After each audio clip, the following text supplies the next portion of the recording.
The afternoon was dying slow over the cracked asphalt of Route 19, and the sun painted the horizon in burnt orange, the kind of color that only shows up after a long, heavy day. The air smelled of gasoline, dust, and the faint sweetness of wild magnolias blooming beyond the railroad tracks. The steady hum of engines filled the distance, 6 Harley-Davidsons parked beside an old diner that had seen better days. The bikers sat outside, their leather vests carrying the faded emblem of the Iron Saints, a brotherhood of men who once believed the world could still be fair if someone was brave enough to make it so. Jack, their leader, was in his 50s, grey beard, sharp eyes, and hands scarred by both war and years of fixing engines. He had the calm of a man who had seen too much and learned to speak only when it mattered. That day, as he sipped his coffee in silence, he noticed a figure running in the distance, small, stumbling, barefoot. At first it looked like a mirage born out of the heat that shimmered on the road. But as she got closer, the sound of her crying pierced the air like a blade. It was a little black girl, no more than 9 or 10, her hair tangled, her clothes torn and dusty. Her face was swollen from tears, her breathing ragged. She ran without looking back, her little arms shaking. When she reached the bikers, she almost collapsed in front of Jack, clutching his jeans like they were her last chance to stay alive. Her voice came out broken, trembling, between sobs that seemed to come from the deepest part of her soul. "Mom's husband did this to me last night," she cried. The words froze the air. The men looked at each other, confused, then horrified, their rough exteriors cracking under the weight of what they'd just heard. Jack knelt down slowly, placing his large hand on her shoulder, careful, gentle, like handling something sacred. He could feel her body trembling uncontrollably. "What's your name, sweetheart?" he asked softly. "Amara," she whispered. Jack nodded, his jaw tightening. "Okay, Amara. You're safe now, you hear me? Nobody's gonna hurt you again." But even as he said the words, he wasn't sure they were true. He'd seen too many promises like that fade into lies, made by cops who looked the other way, by courts that didn't care, by towns where the color of a child's skin still decided how much her pain mattered. Behind him, one of the bikers, Cole, muttered, "Jesus Christ, we should call someone." Jack turned his gaze to him, cold, sharp. "Who, Cole? The sheriff who drinks with the man she's talking about? The same bastard who ignored the last time something like this happened?" The silence that followed was heavy. Everyone knew Jack wasn't exaggerating. In this town, justice had a price tag, and people like Amara and her mother could never afford it. The little girl tried to speak again, her voice fading between hiccups. He said, "If I told anyone, he'd hurt my mom." Jack's throat tightened. He looked at the rest of his crew, men who had once been soldiers, truckers, ex-cons, wanderers, all of them broken in their own way, but with enough decency left to know when something had gone too far. He straightened up and said, low but firm, "Then we don't tell anyone. Not yet. We fix this ourselves." They took Amara inside the diner.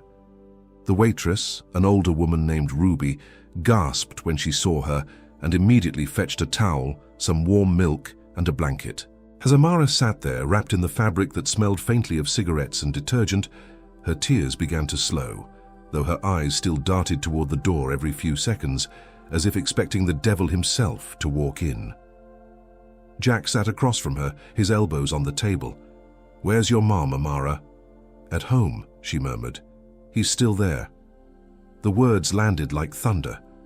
The men exchanged looks again, some filled with fury, others with disbelief. Cole clenched his fists. "We can't just sit here, Jack. The bastard's probably drinking his beer like nothing happened." Jack didn't answer right away. He looked out the window, where the light was fading and the sky turned the color of bruises.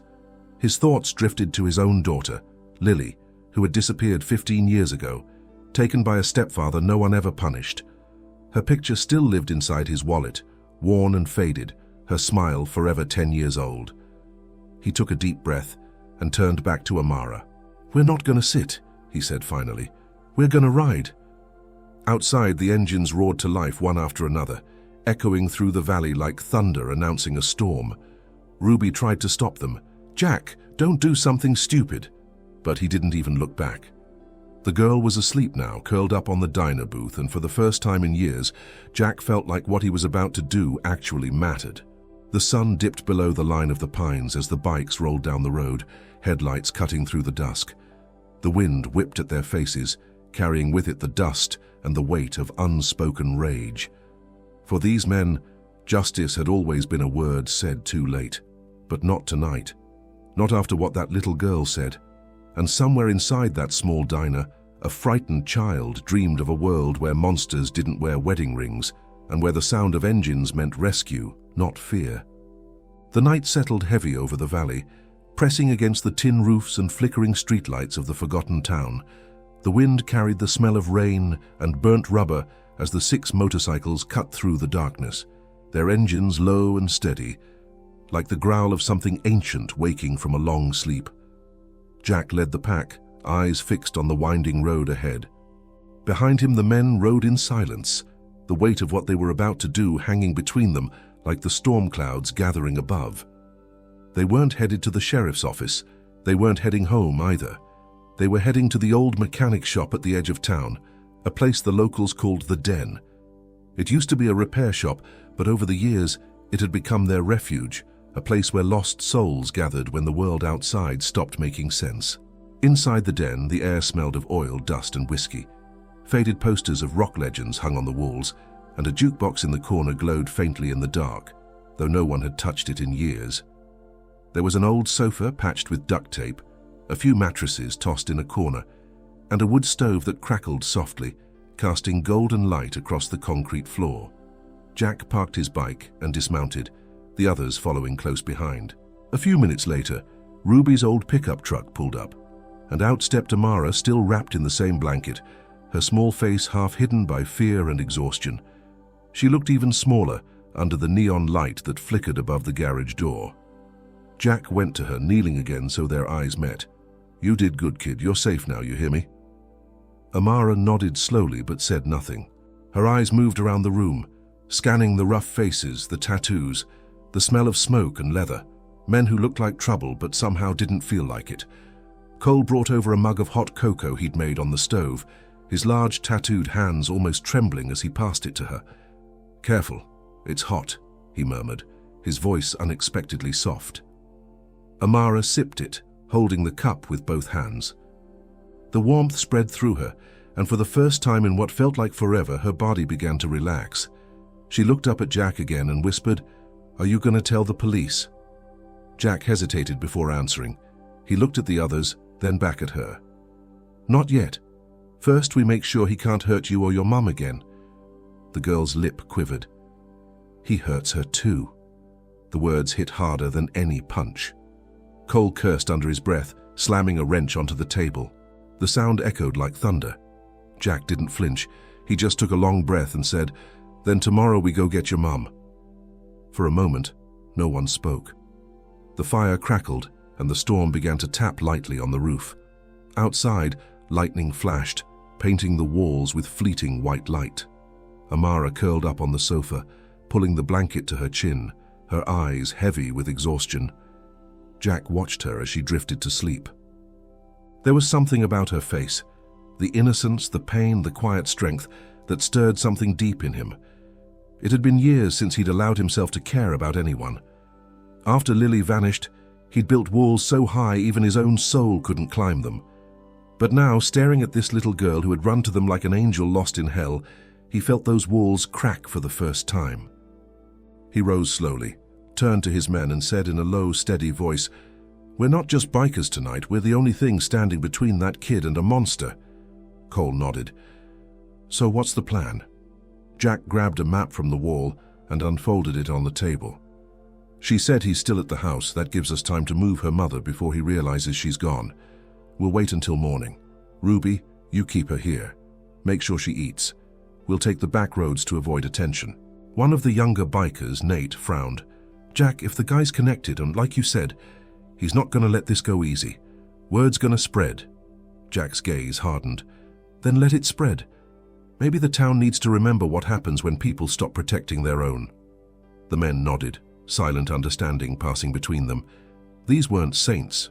Most of them had records, regrets, and ghosts that followed them wherever they went. But that night, something sacred bound them together. Not a club rule or a code, but something deeper. A child's cry for help that none of them could ignore. Hours passed. The rain came and went, washing the dust from the windows. Amara slept peacefully for the first time in days. Ruby sat nearby, watching over her like a mother hen guarding her only chick. Jack stayed awake, sitting near the fire, the soft glow dancing over his worn face. His thoughts wandered to Lily again, to the last time he saw her standing on the porch, waving goodbye before she disappeared into the world. He'd failed her. Maybe saving Amara was his way of making peace with that failure. Near dawn, the sound of boots echoed from the other side of the shop. Cole entered, his jacket dripping rain, eyes alert. "I checked around town. The guy's name's Reggie Thompson. Owns a repair yard down on Mill Road. Folks say he's got friends in the sheriff's office. Mean drunk, too." Jack's eyes darkened. "Figures." Cole hesitated. "And Jack, there's something else. The mum. She works nights at the diner across the bridge. Probably doesn't even know the girl's gone." Jack stood, grabbing his keys. "Then that's where we're going first." He looked over at Amara one last time, still sleeping soundly beneath the blanket. Her small chest rose and fell, each breath a fragile promise of tomorrow. He brushed a hand through his hair and whispered to himself, almost like a prayer, "You're not losing another one." The door creaked as he stepped outside. The morning fog hung thick, wrapping the world in silence. One by one, the engines roared to life again, shaking the ground. The Iron Saints rode out as the first light touched the horizon, not as outlaws this time, but as men trying to fix what the world refused to see. Inside the den, Amara stirred in her sleep. For the first time in her short life, she dreamed not of monsters, but of roaring engines and men who looked like shadows, but felt like light. The fog clung to the ground, like smoke from an invisible fire, as the sun struggled to break through the grey dawn. The motorcycles rumbled down Mill Road, their headlights slicing through the mist in steady, synchronized beams. Jack rode at the front, his jaw tight, his eyes fixed on the road ahead. Every mile they covered felt like a countdown, not to violence but to something that had been waiting for years to resurface. The town was just waking up. Curtains moved behind cracked windows, dogs barked from porches, and the faint smell of coffee drifted from old diners. The Iron Saints rode past it all like ghosts, men no one trusted, but everyone feared enough not to question. Jack turned his bike into a narrow dirt road that led to the edge of town. "The diner's up ahead," he said through his radio. "Keep it quiet." The small diner sat near the river, its neon sign flickering weakly. Maggie's Place. Inside, the smell of frying bacon and old coffee filled the air. The waitress behind the counter, mid-30s, weary eyes, a name tag that read Monica, wiped down the counter with mechanical motions. Her wrists bore faint bruises that no one noticed anymore. The bell above the door jingled when Jack walked in. The noise of his boots on the linoleum floor made her look up, startled. He removed his helmet slowly, revealing the hard lines of his face softened by something almost human, compassion mixed with restrained anger. "You Monica?" he asked. She nodded cautiously. "Yeah, can I help you?" Jack looked around. A few locals were eating breakfast, pretending not to stare. He leaned closer and spoke quietly. "It's about your daughter, Amara." The color drained from her face. The rag in her hand fell to the floor. What happened?" she whispered. "Is she okay?" "She's safe," Jack said. "She came to us last night. She told us what he did." For a second, Monica froze, like her mind refused to accept the words. Then her knees weakened, and she gripped the counter for balance. Tears welled up in her eyes, not just from shock, but from years of fear finally cracking open. "He said he'd kill me if I ever told anyone," she murmured. "If I tried to run..." Jack put a hand on her shoulder, firm, protective. "You're not running anymore, you're coming with us." But before she could answer, the bell above the door rang again. The air seemed to thicken. 3 men walked in, rough, heavy-built, wearing mechanic jackets with Thompson Auto Repairs stitched on the chest. One of them, tall, broad, with a scar across his cheek, grinned when he saw Monica. "Morning, sweetheart," he said, voice dripping with menace.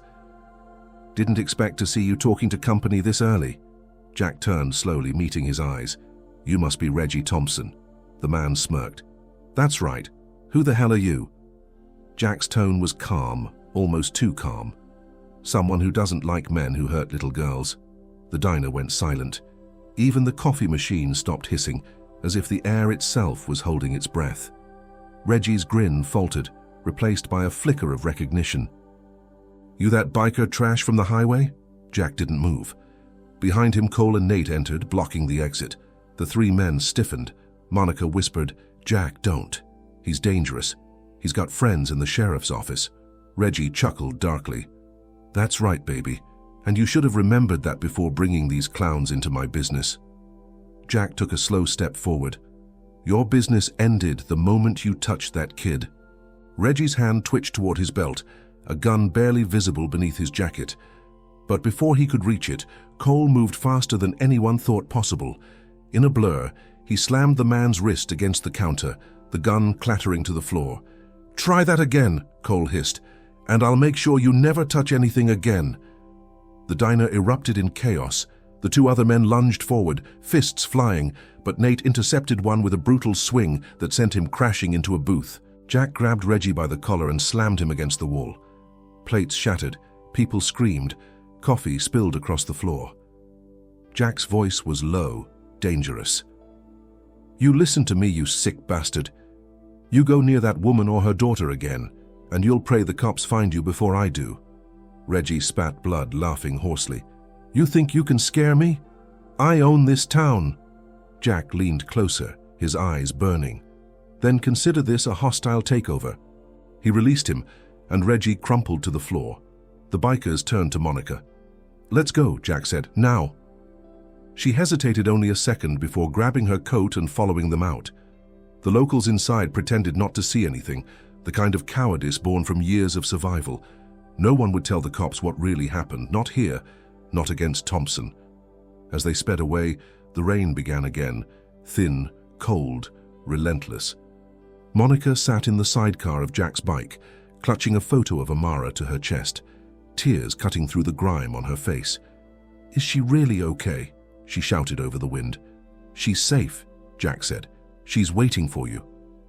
For a fleeting moment, hope flickered in her eyes, a fragile light in a life long buried under fear. But miles behind them, Reggie stood outside the diner, his men helping him up. His lip bled, his pride burned, and his rage simmered like oil ready to ignite. He pulled out his phone, dialing a number with shaking hands. "Yeah," he growled into the receiver. "It's me. We got a problem. That biker crew, the Iron Saints, they just made it personal." A voice on the other end chuckled softly. "Then let's make sure they regret it." By the time Jack and the others reached the den, the rain had stopped. The world smelled of wet asphalt and smoke. Inside, Amara woke to the sound of engines and ran straight into her mother's arms. The reunion was quiet but powerful. Tears, trembling hands whispered apologies. Jack watched from a distance, his chest tight. The firelight flickered across their faces. Mother and daughter finally together, even if the world outside was about to collapse on them. Cole approached him, wiping blood from his knuckles. "You know he won't let this go, right?" Jack nodded slowly. "I know, but neither will I."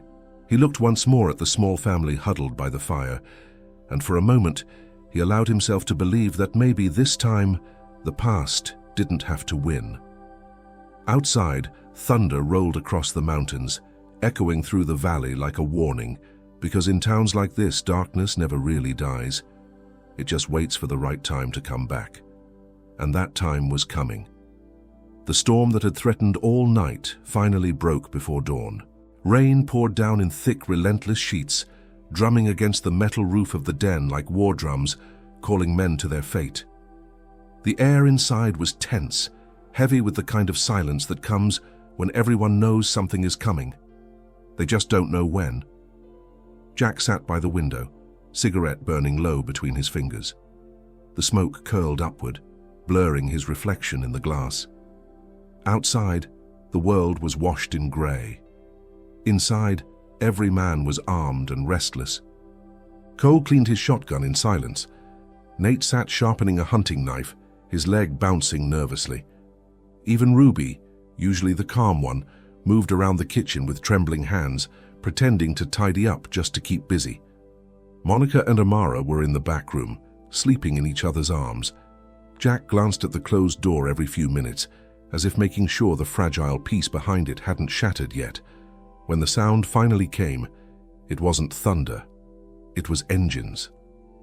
Not the deep, steady rumble of the Iron Saints, but something harsher, louder, angrier. Jack's head snapped toward the road.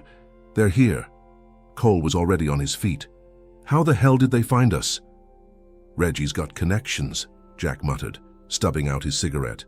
"Cops, dealers, maybe even people who owe him favors. Doesn't matter now. We hold the line." The bikers moved like soldiers slipping into formation. Guns loaded, chains coiled, hearts steady. Outside, through the veil of rain, headlights appeared. A dozen trucks and bikes pulling up, engines roaring in defiance. Men spilled out, armed with bats, pipes, and pistols. Reggie stood at the front, face swollen from the diner fight, eyes burning with pure venom. He shouted over the storm. "You think you can humiliate me in my own town, old man? You've got no idea who you're dealing with." Jack stepped into the open doorway, rain soaking through his jacket, cigarette smoke still lingering in his breath. "You hurt a child, Reggie. You're lucky I didn't bury you right there in that diner." Reggie's lip curled into a twisted grin. "You think this is about the girl? This is about respect. And tonight, I take back mine." The men behind him shouted in agreement, banging metal against metal, a savage chorus of hate. Jack's crew took cover behind cars and barrels, the storm mixing with the roar of engines and human rage. Then the first shot rang out. The bullet shattered the window next to Jack's head. The glass exploded inward, scattering across the concrete floor. Cole returned fire instantly, the blast echoing like a cannon in the storm. A man outside screamed and fell. Chaos erupted. The den became a battleground. Bullets ripped through walls, the air filled with smoke, the metallic scent of gunpowder mixing with rain and oil. Nate ducked behind a workbench, firing through the haze. Ruby shouted, "Down!" as she dragged Monica and Amara deeper into the back room, shielding them with her own body. Jack moved like a ghost through the storm, calm, methodical, unstoppable. Every decision was survival, every motion, purpose. But beneath the hardened surface, something inside him trembled. Not from fear, but from memory. The last time he heard screams like this, it was the night his daughter disappeared, and he'd sworn to God he'd never be too late again. He reloaded and shouted over the gunfire. "Cole, flank left. Nate, cover the back door. Don't let them near the girls." Cole moved without hesitation, kicking open the side door and unleashing a rain of bullets that forced Reggie's men to scatter. Nate grabbed an iron pipe and met one of the attackers who had slipped in through a broken window. They clashed like wild animals, each blow louder than the storm itself. Amid the chaos, Amara's cry pierced the air from the back room, a sound that froze Jack's blood. He turned and ran, boots sliding on the wet concrete. When he burst through the door, he saw a man, one of Reggie's crew, dragging Monica by the hair, his pistol pressed to her temple. "Drop it," Jack shouted, gun aimed steady. The man sneered. "Step back, old man, or I'll—" The words never finished. A shot cracked like lightning. The man fell before he even knew he'd been hit. Behind him, Ruby stood trembling, holding the smoking gun she'd found in the drawer. Her hands shook violently, but her aim had been true. Jack stared for a second, then nodded. "You did good." He turned to Monica and Amara. "Stay here. Don't move until I come back." When he stepped outside again, the rain had turned to a downpour. Water ran down his face, mixing with blood and sweat. He could barely hear anything over the thunder and engines, but he saw Reggie, standing in the open screaming orders, gun raised. Jack's boots splashed through puddles as he moved closer. Cole was down behind a truck, clutching his shoulder, blood soaking through his vest. Nate was still fighting, his face lit by flashes of lightning. But all Jack saw was Reggie. They faced each other in the storm, two men shaped by pain, both too proud to back down. Reggie raised his pistol. "You could have walked away, Jack. Could have kept your little gang out of this." Jack's voice was low, cold. "You laid hands on a child. I'll never walk away from that." Reggie fired. The shot grazed Jack's arm, spinning him slightly, but he didn't stop. He fired back once, and the bullet found its mark. Reggie staggered backward, shock flashing across his face. He fell to his knees, rain washing the blood from his chest. For a second, the world went silent. Then he laughed, a rasping, broken sound. "You think killing me fixes anything? You think you can fight men like me? We own this place." Jack approached slowly, eyes burning. "Not anymore." Reggie tried to lift his gun again, but his strength was gone. The pistol slipped from his hand and hit the mud. His body followed a moment later, lifeless under the rain. The sound of engines faded as the remaining men fled, leaving the battlefield to the storm. Jack dropped to one knee beside Cole, who was still breathing, though weak. "Stay with me, brother," he said, pressing a hand to his wound. "You're not dying here." Cole forced a faint grin. Guess I still owe you a beer." Jack almost smiled. "You damn right you do." The sirens came late. Too late, as always. By the time the police arrived, the rain had washed away most of the blood, and the night's violence was already turning into whispers. Jack stood beneath the rain, soaked and exhausted, staring at the body of the man who had once believed himself untouchable. For a long time he said nothing. Then, in a voice barely louder than the storm, he whispered, "For Lily, and for her." Inside the den, Amara watched through a crack in the door, her small hand gripping her mother's. To her, Jack looked less like a man and more like something out of a story, a shadow that fought monsters when no one else would. And as the storm began to fade, the world felt, for the first time in years, just a little cleaner. The sun rose slow and pale over the valley, as if the sky itself was too tired to shine. The rain had stopped sometime before dawn, leaving behind puddles that mirrored the broken world, reflections of twisted metal, shattered glass, and the ghosts of what had happened hours earlier. Smoke rose from the smoldering remains of tires and oil drums, curling into the soft light of morning. The den stood bruised but unbroken. Holes riddled the walls, the windows were gone, and the air still smelled of gunpowder and rain. Yet inside, something fragile but undeniable had survived, a sense of peace, born not from victory, but from having finally stopped running.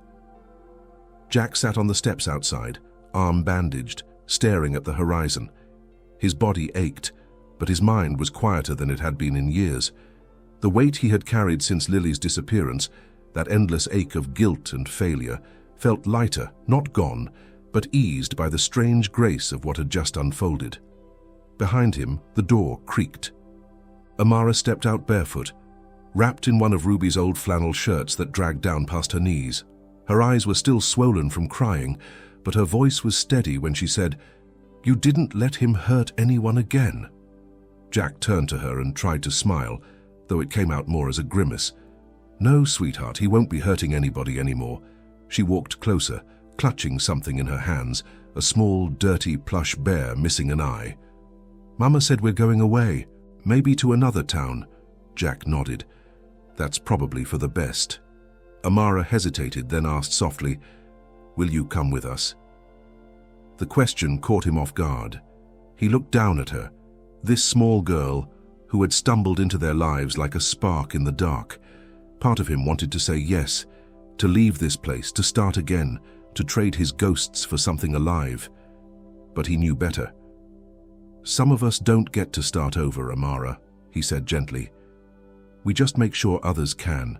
Her eyes glistened. She didn't fully understand, but she nodded anyway, the way children do when they sense something too big for words. She reached out and took his rough, scarred hand in her small one. For a long moment, neither spoke. Inside, Ruby was tending to Cole's wound. He lay on the couch, pale but alive, his voice raspy but full of stubborn humor. "You should see the other guy," he muttered, and Ruby rolled her eyes, pressing another cloth to his shoulder. Monica stood by the window, staring out at the road. She had spent the whole night replaying everything, the years of fear, the silence, the helplessness, and then the sound of engines, the roar that had broken her cage open. For the first time, she breathed freely. When she turned and saw Amara outside with Jack, something inside her twisted. Gratitude, guilt, and awe, all tangled together. She wiped her hands on her jeans and stepped out to join them. "Jack," she began, voice low, almost shy, "I don't know how to thank you." He shook his head. "Don't. Just take care of her." Monica looked at him for a long moment. "You remind me of someone I used to know. A man who believed the world could still be fixed if you were brave enough to fight for it." Jack gave a small, tired chuckle. "Then he must have been a fool." "Maybe," she said, smiling faintly, "but fools are the only ones who ever change anything." They stood there for a while, the morning light warming their faces, the silence between them saying what words couldn't. Behind them, the rest of the Iron Saints began cleaning the wreckage, sweeping, hammering, salvaging what could be saved. The place had been a shelter for the lost, and it would be again. By midday, the sheriff finally showed up. He stood at the edge of the property, hat in hand, pretending to take notes while his eyes avoided Jack's. Everyone in town already knew what had happened, and no one would speak against it. Reggie Thompson's death would be written off as self-defense during an altercation. The law was tired of his name anyway. When the sheriff left, Jack exhaled a long breath and muttered, "That's as close to justice as we'll ever get." That afternoon, Monica and Amara packed a few bags into Ruby's pickup truck. The girl hugged everyone, even Nate, who tried to hide his tears behind a grin. When she reached Jack, she didn't say goodbye. She just pressed her little bear into his hands. "It's for you," she said, "so you don't forget us." Jack looked down at the worn toy, its seams barely holding. "I won't," he said quietly. "Not ever." The truck rumbled to life and Jack watched it roll down the dirt road until it disappeared beyond the hills. The sound faded, leaving behind only the wind moving through the trees and the faint smell of wet earth. He stood there a long time, the bear still in his hand, until the world grew quiet again. Later that evening, when the others had gone inside, Jack sat alone by the fire pit behind the den. The flames licked at the night, and the crackle of burning wood filled the silence. He pulled an old photo from his wallet, Lily's face smiling back at him, frozen in time. He placed the photo next to the bear side by side and whispered, "I did what I couldn't do for you, kiddo." For the first time in years, he didn't feel haunted, just tired and at peace. Cole limped out, holding 2 beers. "Mind if I join you?" Jack smiled faintly. "Wouldn't be right if you didn't." They sat together under the vast open sky, the stars beginning to pierce through the darkness. The storm had passed, but its memory lingered, a reminder of what they'd survived and what they'd become. Cole took a sip and said, "You ever think maybe we're not just fixing bikes, Jack? Maybe we're fixing people too?" Jack stared into the flames. "Maybe, but the world's got more broken souls than we'll ever have wrenches." Cole chuckled softly. "Yeah, but we'll keep trying anyway, right?" Jack nodded. "Yeah, we'll keep trying." The fire crackled. The night deepened. Somewhere far away, a motorcycle engine echoed through the hills. Not theirs, not anymore, but a reminder of who they were. And as Jack leaned back, the sound carried through the quiet valley like a heartbeat, steady and alive. He closed his eyes and let the warmth of the fire touch his face. For the first time in a long time, the road ahead didn't feel like a punishment. It felt like a promise. Because home, he finally understood, wasn't a place you found. It was the moment you stopped running from what hurt you and started fighting for what mattered.